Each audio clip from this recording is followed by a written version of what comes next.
Hey, what's up, everyone? This is Sonya R. Jones, and I hope that everyone is having a good weekend. Special shout out to the fathers.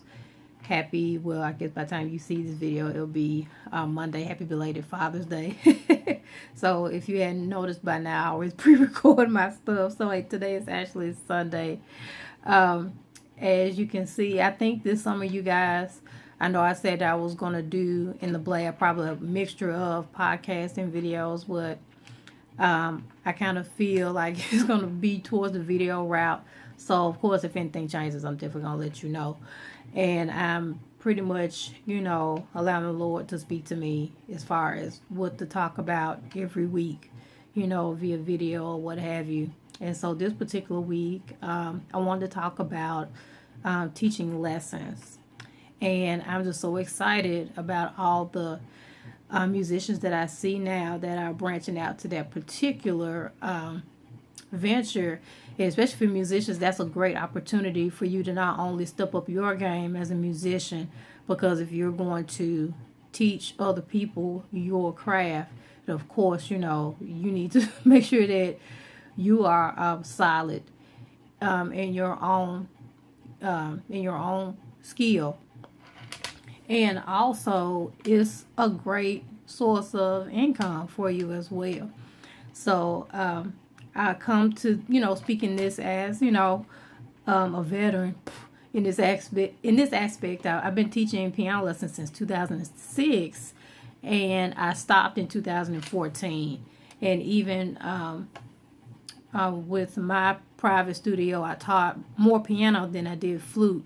I majored in flute in my undergrad degree, and I was pretty proficient in piano before my bachelor's degree in music ed, but I just kind of took that and ran with it rather through church music, and of course with my background in elementary music education as well.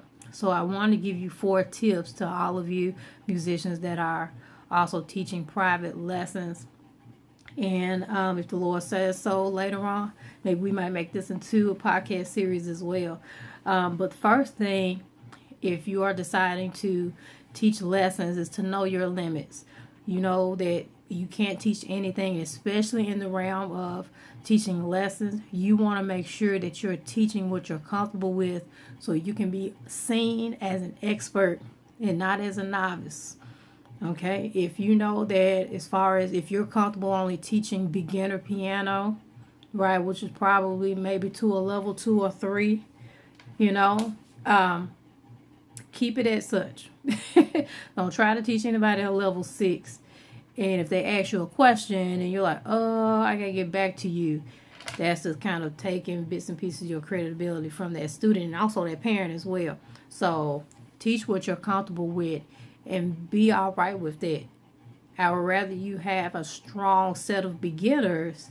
That way you have a feeder system to go to another teacher who does. Maybe that child may go on to, private lessons with a college professor or someone of that magnitude. And you want to make sure that that baby is solid, right? Most of my babies were beginners.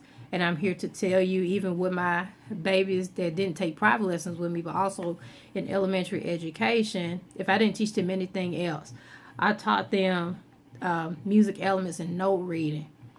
And I tell you to this day, my babies that have graduated high school and moved on to college still talk about Mr. Everybody. And if you don't know who Mr. Everybody is, that's basically a system that I use for music notation reading, and it's stuck with them to this day. And it's just a creative little curriculum that talks about. Well, when I had the curriculum, it was just for treble clef. I had written him a while back to see if he had did anything with bass clef, but I'm not quite sure. I pray that he did, because it's an awesome curriculum. And if anybody wants information on that, I believe their website is Miles Music, MYLES music.com. Great curriculum to help babies teach, help you teach and memorize notation. And second thing, under promise and over deliver. Trust me when I tell you guys that Parents are just looking for somebody to teach their children, period. Okay? And they're looking for somebody that they can trust with their children. So don't feel like you are under any type of pressure to offer them the stars and you don't have the gas to put in the rocket to get to the stars. Okay? So make sure that you provide the basic services for your babies. And then, take those basic services and, man, push excellence all the way through, right? Okay? So, under promise and over deliver, because you never know what's going to happen. Just letting you know, a lot of things they're not going to be in your control. So make sure that the things that are in your control, that you have those things right, tight and right. Okay? Number 3, include required performances for all of your students. There should be an end game, a why, to every lesson that you teach. For those of you that are just doing summer lessons, make sure that you have some type of summer performance at the end of your lessons. Even if it's just a week-long music camp. That Friday or whenever that last day is, there should be some type of culminating activity to show the parents what they've learned in class with you. If you're doing lessons throughout the year, make sure that you have a winter and a spring recital. You got to do it so parents can be cognizant of what's going on with you, and your children need to know they need goals at the end of whatever the duration of your lessons or your camp is. So at the end of, like, if you're doing a week, and you got teeny tinies, you're going to be doing the minimum 5 finger position, finger numbers, black keys, and maybe CDE. Maybe. It's 5 days. Right? So you make sure that you let them know at the end of the day, we're going to play Mary Had a Little Lamb. Right? And make sure that your curriculum is such that not only do you have something to teach everybody, like whole group, but also that you have something for, the superstar child and the baby that's just kind of barely getting by. Right? So make sure that you have a wide range for all of your babies. Okay? So make sure you have an end game. And then last but not least, teach your babies how to practice. Teach them how to practice. Because for those of you who are seasoned musicians who are teaching lessons, you know this, what I'm about to say. Every 7 days when they come to you, you can tell who's practicing and who hasn't. Because they think that, just playing through the song is practice. And that is not practice at all. You have to make sure that you teach your babies how to practice. And of course, that's going to be different for, the different instruments. Okay, I know for piano per se, my normal lesson format would be technique, warm up.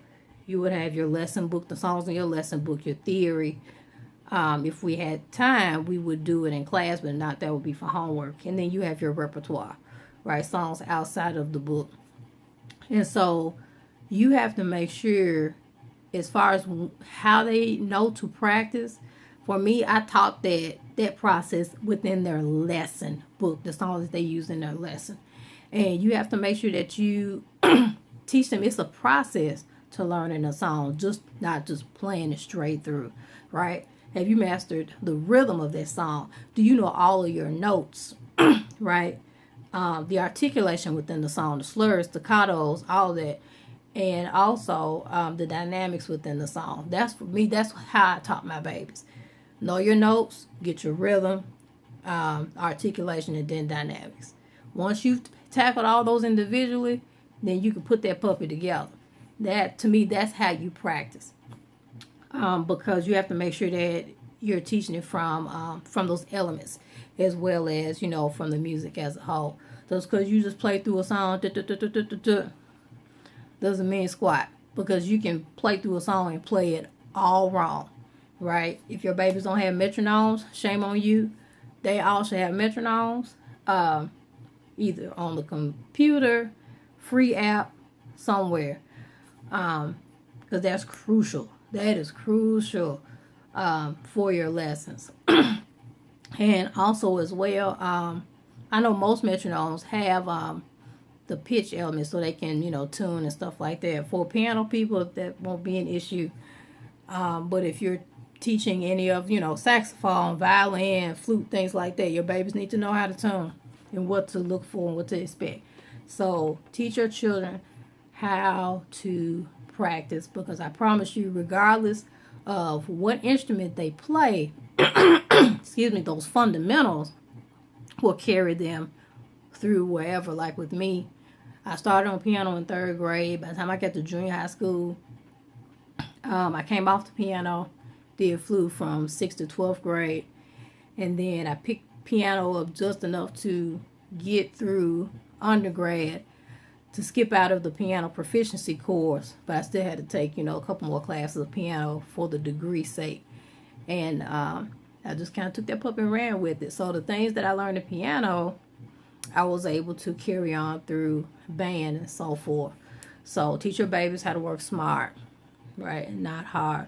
So those are my tips. Yeah, those are my tips for teaching lessons. And if you have any questions, you know where to find me, www.soniarjones.com. That's my website. If you want to email me, you may email me at info@soniarjones.com. And also, I'm on Facebook, Sonia R. Jones, my fan page as well. All right, take care, you guys. Enjoy your week. Stay productive. Be blessed.